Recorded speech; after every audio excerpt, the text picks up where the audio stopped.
देश में नए राज्यपालों की नई लिस्ट जारी हो गई है। राष्ट्रपति द्रौपदी मुर्मू ने 9 राज्यों के नए राज्यपालों के नामों की घोषणा कर दी है। इस लिस्ट में राष्ट्रपति ने 9 राज्यपालों के अलावा एक एलजी के नाम का भी ऐलान किया है। राष्ट्रपति ने 6 नए गवर्नर के नामों की घोषणा की है। वहीं 3 राज्यपालों को बदला गया है और उनको दूसरे राज्य की जिम्मेदारी दी गई है। इस लिस्ट में बीजेपी ने कई नामी चेहरों को शामिल किया है। साथ ही जातिगत आधार पर भी समीकरण साधने का प्रयास किया गया है। तो चलिए उन सभी नामों को बारी बारी से आपको हम बताते हैं।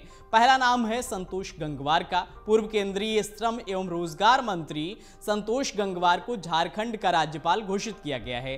संतोष गंगवार बरेली से लगातार 6 बार और कुल 8 बार सांसद रह चुके हैं। वो पश्चिमी उत्तर प्रदेश के जाने माने कुर्मी नेता हैं। गंगवार अटल बिहारी वाजपेयी और पीएम मोदी दोनों की सरकार में राज्य मंत्री रहे हैं। माना जा रहा है कि उनका टिकट कटने से पश्चिमी उत्तर प्रदेश खासकर रुहेलखंड में बीजेपी को बड़ा नुकसान उठाना पड़ा है। उनकी नियुक्ति को रुहेलखंड इलाके में बीजेपी की जातीय समीकरण को मरम्मत देने की कोशिश के तौर पर देखा जा रहा है। दूसरा नाम है ओम प्रकाश माथुर का। ओम प्रकाश माथुर को सिक्किम का गवर्नर घोषित किया गया है। ओम प्रकाश माथुर बीजेपी के पूर्व राष्ट्रीय उपाध्यक्ष और राजस्थान के पूर्व प्रदेश अध्यक्ष हैं। ओम माथुर 3 महत्वपूर्ण राज्यों गुजरात, महाराष्ट्र और उत्तर प्रदेश के प्रभारी रह चुके हैं। बीजेपी में उन्होंने प्रदेश संगठन मंत्री के तौर पर काम शुरू किया था। राजस्थान से आने वाले ओम माथुर की बीजेपी और संघ में अच्छी पकड़ रही है और उनका नाम प्रधानमंत्री नरेंद्र मोदी के करीबी लोगों में शुमार है। तीसरा नाम है हरिभाऊ बागड़े का।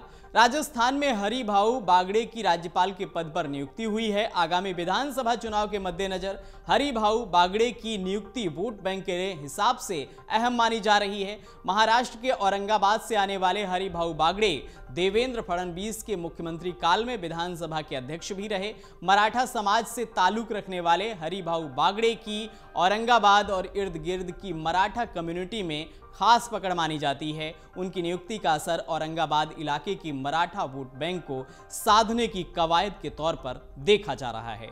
5वां नाम है रमन डेका का। असम से आने वाले बीजेपी के पुराने नेता रमन डेका को छत्तीसगढ़ का गवर्नर घोषित किया गया है। रमन डेका असम के एक प्रभावशाली नेता हैं। 2 बार सांसद रहने के साथ साथ डेका बीजेपी के प्रदेश अध्यक्ष और राष्ट्रीय सचिव के तौर पर भी काम कर चुके हैं। एबीवीपी से बीजेपी में आए रमन डेका अहोम राज्य के एक लड़ाका कम्युनिटी से ताल्लुक रखते हैं। असम की अस्मिता को जिंदा रखने वाली इस बिरादरी की राज्य की राजनीति में खास पकड़ मानी जाती है। 5वां नाम है लक्ष्मण आचार्य का। यूपी के बनारस से आने वाले लक्ष्मण आचार्य को असम का राज्यपाल घोषित किया गया है। इससे पहले वो सिक्किम के राज्यपाल बनाए गए थे। आचार्य पिछड़े खरवार जाति से आते हैं। खरवार निषाद जाति की एक उपजाति है।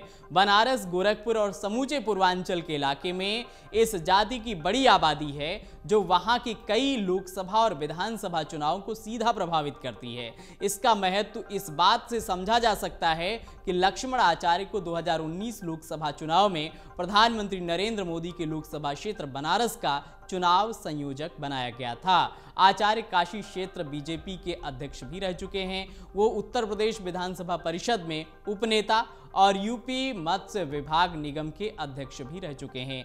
पिछले लोकसभा चुनाव में पूर्वांचल खासकर बनारस के आसपास की कई सीटों पर पिछड़े दलित वर्गों ने बीजेपी से किनारा किया है। उस लिहाज से आचार्य को फिर से राज्यपाल बनाकर पार्टी ने निषाद वोटरों को साधने की कोशिश की है। 6ठा नाम है जिष्णुदेव वर्मा का। तेलंगाना के राज्यपाल बनाए गए जिष्णुदेव वर्मा त्रिपुरा की बीजेपी सरकार में विप्लव देव के मुख्यमंत्री काल में उप मुख्यमंत्री रहे हैं। त्रिपुरा के देव वर्मा राजघराने से आने वाले जिष्णुदेव वर्मा ने राम जन्मभूमि आंदोलन के समय बीजेपी ज्वाइन की थी। तब से सूबे की राजनीति में इनकी मजबूत पकड़ रही है। 7वां नाम है CH विजय शंकर का। मेघालय के राज्यपाल बने CH विजय शंकर कर्नाटक में बीजेपी के मजबूत नेता माने जाते हैं। विजय शंकर मैसूर से राजनीति करते रहे और वहां से 2 बार सांसद भी निर्वाचित हुए। उन्होंने 2014 में पूर्व प्रधानमंत्री HD देवगौड़ा के खिलाफ चुनाव लड़ा मगर हार गए थे। विजय शेखर पिछड़े कुरुबा समुदाय से आते हैं। उसी जाति से सिद्धारमैया कर्नाटक के मुख्यमंत्री हैं। बीजेपी ने लिंगायत और वोक्कालिगा समुदाय से अलग अपने पुराने कुरुबा नेता को राज्यपाल बनाकर उस वर्ग के वोटरों का ध्यान आकर्षित करने की कोशिश की है। 8वां नाम है के कैलाश नाथन का। के कैलाश नाथन को पुदुचेरी का LG नियुक्त किया गया है। वो गुजरात कैडर के IAS रहे हैं। के कैलाश नाथन को प्रधानमंत्री मोदी के सबसे विश्वास पात्र अधिकारी के तौर पर जाना जाता है। के कैलाश नाथन को गुजरात में रिकॉर्ड 11 बार एक्सटेंशन दिया गया था। 9वां नाम है राधाकृष्णन का, जिन्हें महाराष्ट्र का राज्यपाल नियुक्त किया गया है। अगर 10वें नाम की हम चर्चा करें तो असम के राज्यपाल गुलाब चंद कटारिया को पंजाब का राज्यपाल नियुक्त किया गया है और उन्हें केंद्र शासित प्रदेश चंडीगढ़ का प्रशासक भी नियुक्त किया गया है। तो इस तरह से तमाम राज्यपालों की नियुक्ति करके केंद्र सरकार ने एक बार फिर से जातीय समीकरण साधने की कोशिश की है। अगर आप ये वीडियो YouTube पर देख रहे हैं तो हमारे चैनल को सब्सक्राइब करें और बेल आइकन को दबाना ना भूलें। अगर आप Facebook पर ये वीडियो देख रहे हैं तो हमारे पेज को लाइक करें।